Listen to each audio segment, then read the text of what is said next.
Hello friends, welcome back to our channel smart Vaishu vlogs.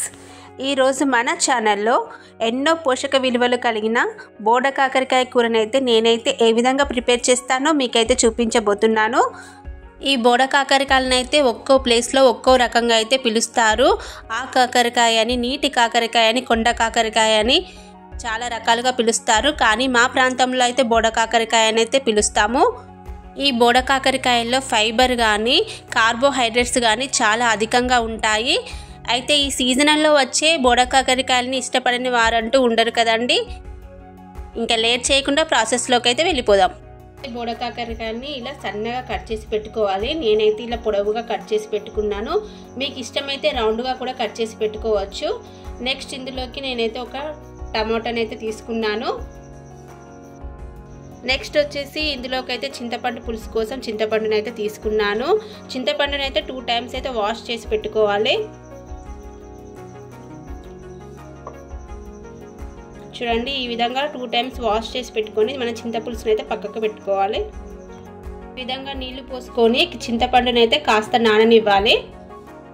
Next వచ్చేసి stove పైన కడాయి పెట్టుకొని ఈ బోడ కాకరకాయ కూర అనేది మరింత గ్రేవీగా రావడానికి అయితే నేనైతే ముందుగా కాస్త మెంతుల్ని అయితే తీసుకుంటున్నాను. మెంతులు అయితే మరీ ఎక్కువగా తీసుకోవట్లేదండి, ఎందుకంటే చేదు అనేది ఎక్కువగా వస్తుంది కాబట్టి తక్కువగానే తీసుకుంటున్నాను. నెక్స్ట్ వచ్చేసి నువ్వులండి, నువ్వులు కాస్త ఎక్కువగానే తీసుకుంటున్నాను. నెక్స్ట్ వచ్చేసి కాస్త జీలకర్ర అండి, జీలకర్ర కూడా వేసుకోవాలి. వీటిని మంచిగా ఫ్రై చేసుకోవాలి.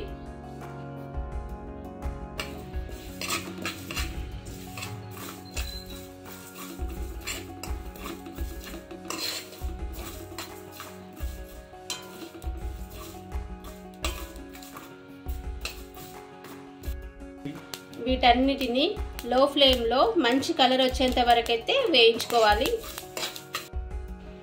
స్టవ్ ఆఫ్ చేసుకొని ఒక ప్లేట్లోకి అయితే పక్కన పెట్టుకోవాలండి. నెక్స్ట్ వచ్చేసి అదే ప్యాన్లోకి ఒక 2 టేబుల్ స్పూన్ అంతా ఆయిల్ అయితే వేసుకోవాలి.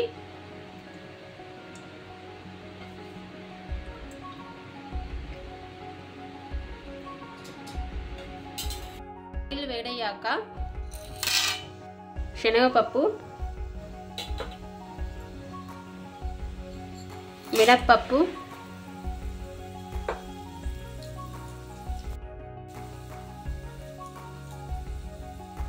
జీలకర్ర, ఆవాలు, ఈ పోపు దినుసులన్నీ చక్కగా ఫ్రై అయ్యేటట్టు ఫ్రై చేసుకోవాలి.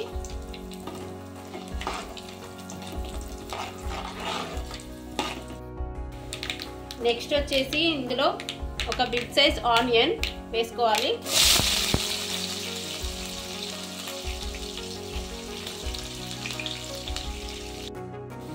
ఆనియన్స్ ఫ్రై చేసుకున్నాక ఇందులోకి కాస్త కరివేపాకు, అలాగే కొత్తిమీర తరుగు,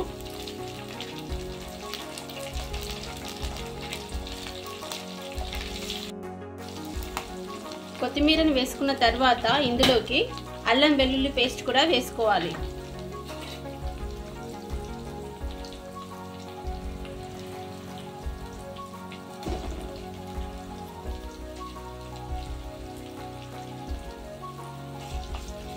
ఈ అల్లం వెల్లుల్లి పేస్ట్ నూనెలో ఫ్రై అయ్యేంత వరకు అయితే ఫ్రై చేయాలి.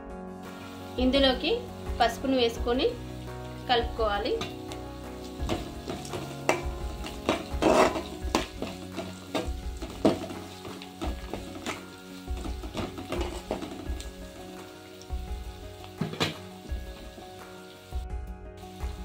నెక్స్ట్ ఇందులోకి మనం ముందుగా కట్ చేసి పెట్టుకున్న టమాటోని వేసుకోవాలి. టమాటోని కాస్త మగ్గనివ్వాలండి. చూడండి, టమాటో అయితే చక్కగా మగ్గిపోయింది. నెక్స్ట్ ఇందులోకి బోడ కాకరకాయని కూడా వేసుకోవాలి. బోడ కాకరకాయని వేసుకున్న తర్వాత ఒక 5 to 6 మినిట్స్ వరకు నూనెలో అయితే మగ్గించుకోవాలి.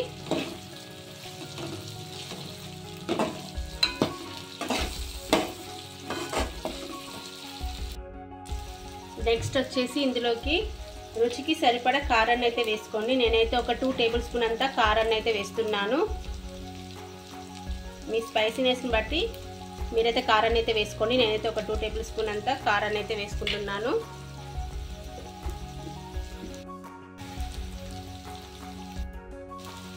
అలాగే కాస్త సాల్ట్ని కూడా వేసుకోవాలి. నేనైతే సాల్ట్ని అయితే తక్కువగానే వేస్తున్నానండి, ఎందుకంటే తక్కువ ఉన్నట్లయితే తర్వాత పులుసులో కూడా వేసుకోవచ్చు. వీటన్నిటిని చక్కగా కలుపుకొని ఒక 2 మినిట్స్ వరకు ఫ్రై చేసుకోవాలి. నెక్స్ట్ వచ్చేసి మనం ముందుగా నానబెట్టుకున్న చింతపండు పులుసును కూడా వేసుకోవాలి.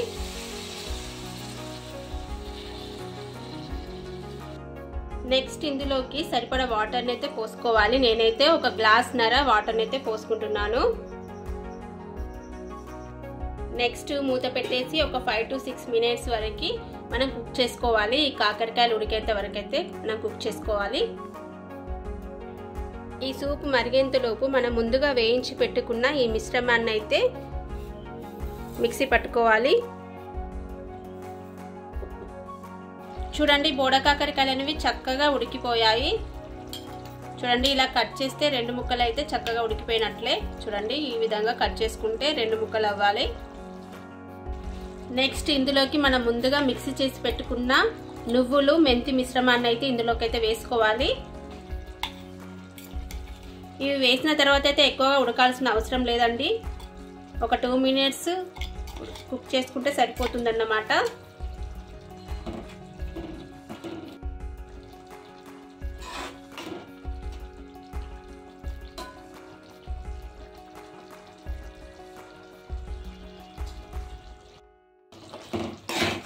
అంతే అండి, ఎన్నో పోషక విలువలు కలిగిన ఈ బోడ కాకరకాయ కూర అనేది రెడీ అయిపోయింది.